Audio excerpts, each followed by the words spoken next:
Booking na naman po itong nagmamalinis na si Bongo.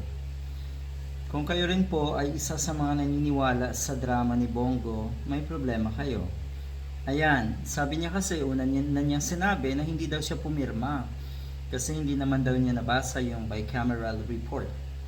Ito yan, to clarify, hindi po ako pumirma sa bicameral committee or conference committee report on the disagreeing votes on the proposed 2025 budget. Una niyang sinabi na dahil nga daw sa wala namang nakalaan na budget sa PhilHealth, kaya rin hindi siya or nagdalawang isip siya kung pipirma o hindi, hanggang sa hindi na nga siya nakapirma ko, no. Hindi ko pa nababasa ang kabuuan ng report na ito na ipinakita lamang sa amin kaninang umaga. Yan ang paliwanag na si Bongo sa isang interview.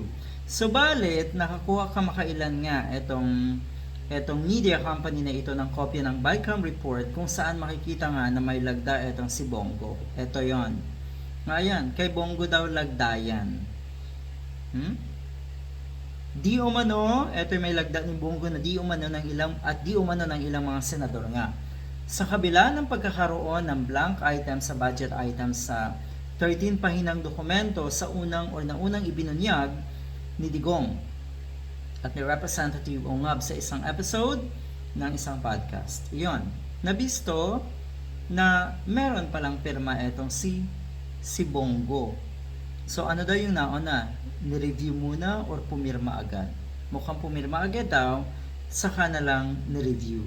Kasi ang sabi niya, I'm currently still reviewing the Bicam report, and so far I found the provisions or few provisions that I have strong reservations about.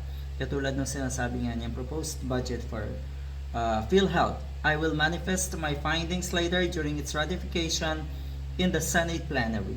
Sabi nga nito si Bongo.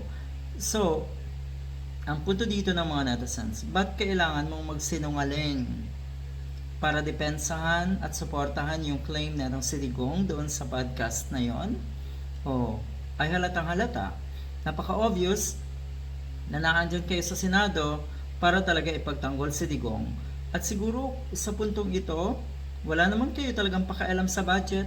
Ang pinakailaman nyo lang o nagkaroon lang kayo ng ganitong pagngangal-ngal dahil gusto nyo ibalik ang budget ng OVP ni Sara Duterte.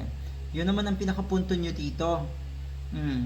Tapos ang dami nyo yung palusot, ang dami nyo yung alibay, nagmalinis kayo, akala nyo talaga hindi kayo mga korap. Good luck.